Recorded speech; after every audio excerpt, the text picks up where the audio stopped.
Hello children, this is lecture for class 8 exercise 16b. We are solving sum number 3rd. Find n. तो आपको n पता करना है. If its each exterior angle is, each exterior angle का measure दिया है 1/3 of right angle. right angle कितने degree का होता है? 90 का.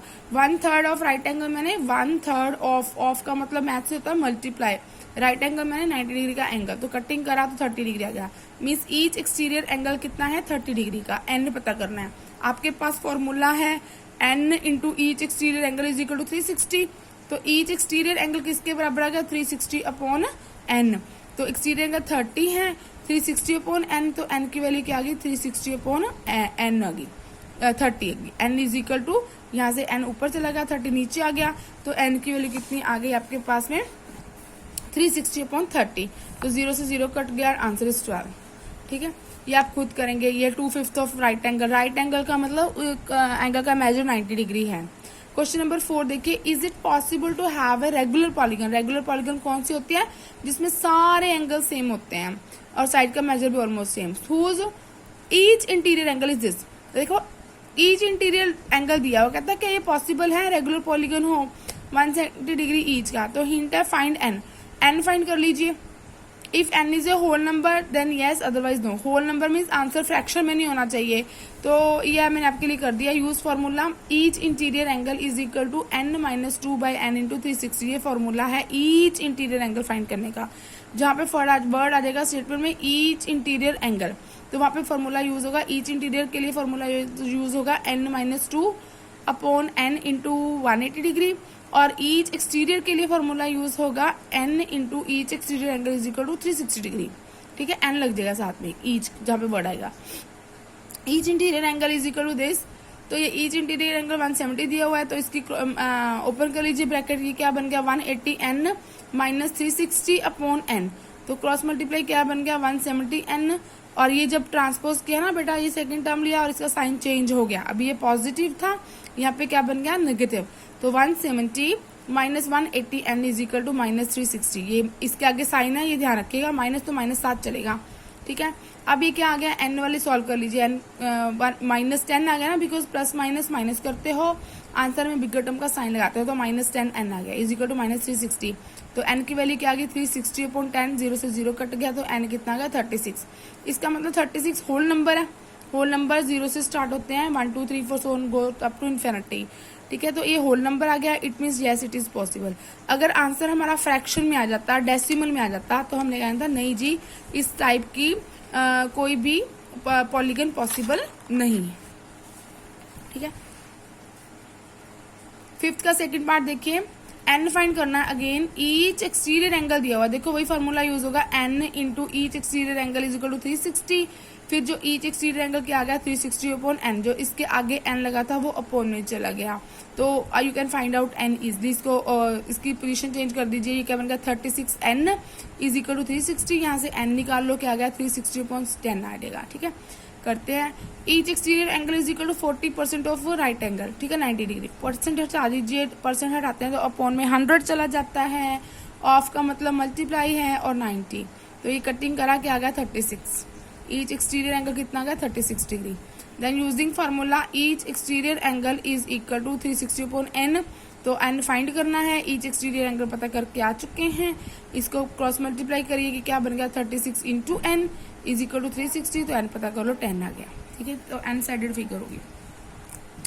क्वेश्चन नंबर 6 देख लीजिए. Exercise 16b. Find the number of sides. Again आपको क्या फाइंड करना है? N. Number of sides N से डिनोट की जाती हैं. In a regular polygon, if it's regular है पॉलीगन मीन्स उसके सारे एंगल सेम हैं, इंटीरियर और एक्सटीरियर वाले अलग. ठीक है, if its interior angle is equal to its exterior angle, कहते हैं एन फाइंड करिए.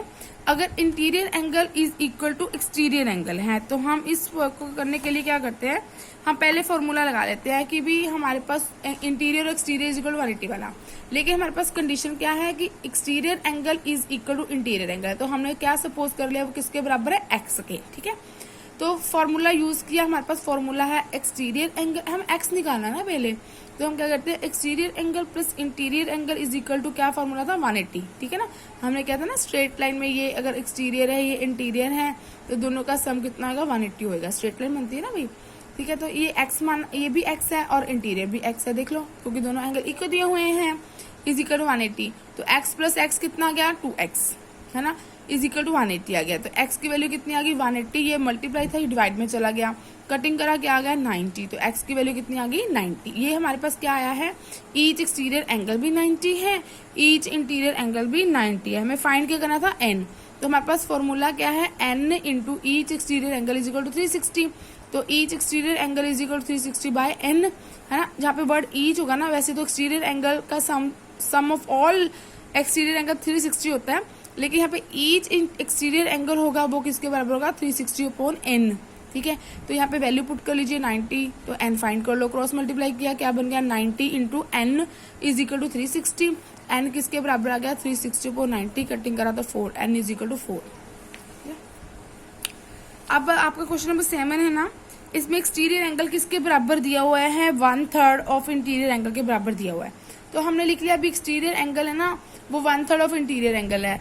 अगर इंटीरियर एंगल मान लो x है, x हमने अपनी तरफ से मान लिया, तो एक्सटीरियर एंगल कितना होगा फिर 1/3 ऑफ x, तो x/3 हो गया, समझ लगी। एक्सटीरियर एंगल किसके बराबर दिया हुआ है 1/3 ऑफ इंटीरियर एंगल, तो हमने इंटीरियर एंगल को x मान लिया, तो एक्सटीरियर एंगल कितना आ गया 1/3 ऑफ x, मैंने x/3, तो interior angle x, exterior angle x/3, ठीक है।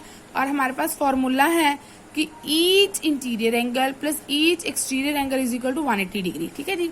हमारा इंटीरियर एंगल x था, एक्सटीरियर एंगल x/3 है, इज इक्वल टू 180 डिग्री।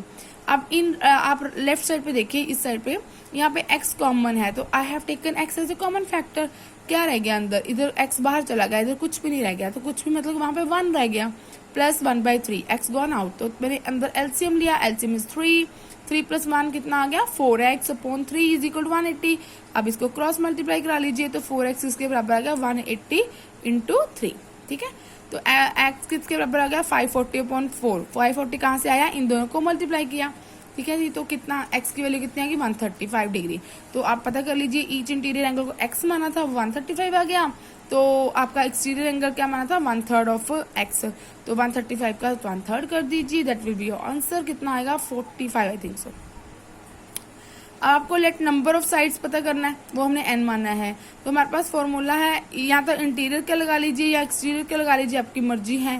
तो अगर आप एक्सटीरियर का लगाते हो तो क्या होता है n into each exterior angle is equal to 360, तो each exterior angle is equal to 360 by n, या n पता करना है तो 360 upon each in exterior angle, ठीक है। अगर इंटीरियर निकाल लिया है तो इंटीरियर का फॉर्मूला भी सेम ही है, n-2 by n into 180 degree. तो यहाँ पे n की वैल्यू फाइंड करनी है, तो क्रॉस मल्टीप्लाई करा के हम यहाँ पे पहुंच गए, ठीक है। याद रखो, जब भी कोई टर्म ट्रांसपोज करते हो, एक तो वो सेकंड प्लेस देती है और ऊपर से उसका साइन चेंज हो जाता है, और ये जो टर्म पीछे वाली रह जाती है इसको साइन के साथ लेना होता है आगे। अब 360 को सिंपली 360 नहीं लेना, उसका माइनस साइन भी उसके साथ आगे जाएगा, ठीक है। अब इनको प्लस माइनस माइनस कर दिया, 45n आ गया, लेकिन बिगर टर्म का साइन लगाना होता है। जब भी आप एडिशन सब्ट्रैक्शन करते हो तो आंसर में बिगर टर्म का साइन लगाना जरूरी है। तो बिगर टर्म कौन है इसमें से 180, तो कौन सा साइन है इन फ्रंट माइनस, तो हमने माइनस लगा दिया, तो n कितना आ गया 360/45, कटिंग वटिंग की, n कितना आ गया आपके पास में 8। So this way we have done some number 7 of exercise 16 B।